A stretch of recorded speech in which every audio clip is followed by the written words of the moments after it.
ভিতরের 3 রাকাত নামাজ কিভাবে আদায় করব আসুন জেনে নেই। ভিতরের নামাজ আদায় করার জন্য দাঁড়িয়ে ভিতরের নামাজের নিয়ত করে নেবেন।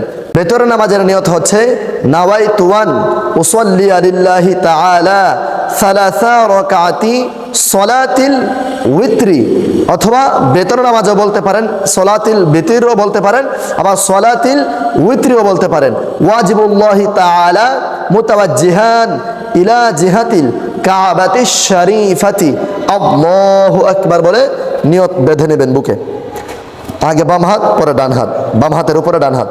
নিয়ত বাঁধার পর পড়বেন সুবহানাকা আল্লাহুম্মা ওয়া বিহামদিকা ওয়া তাবারাকা ইসমুকা ওয়া তাআলা জাদ্দুকা ওয়া লা ইলাহা গায়রুক। এরপর আউযু বিল্লাহি মিনাশ শাইতানির রাজিম, বিসমিল্লাহির রহমানির রহিম।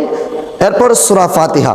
আলহামদুলিল্লাহি রাব্বিল আলামিন আর রহমানির রহিম মালিকি ইয়াউমিদ্দিন ইয়্যাকা না'বুদু ওয়া ইয়্যাকা নাস্তাঈন ইহদিনাস সিরাতাল মুস্তাকিম সিরাতাল লাযীনা আন'আমতা আলাইহিম গায়রিল মাগদুবি আলাইহিম ওয়ালাদ-দাল্লিন আমিন। পরে দেখিয়ে দিলাম সূরা ফাতিহা পাঠ করার পর বিসমিল্লাহির রহমানির রহিম।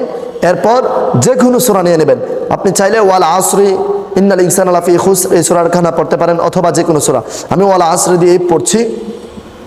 ওয়াল আসর ইন্নাল ইনসানা লাফি খুসর ইল্লাল্লাযীনা আমানু ওয়া আমিলুস সালিহাতি ওয়া তাওয়াসাউ বিল হাক্কি ওয়া তাওয়াসাউ বিস সাবর।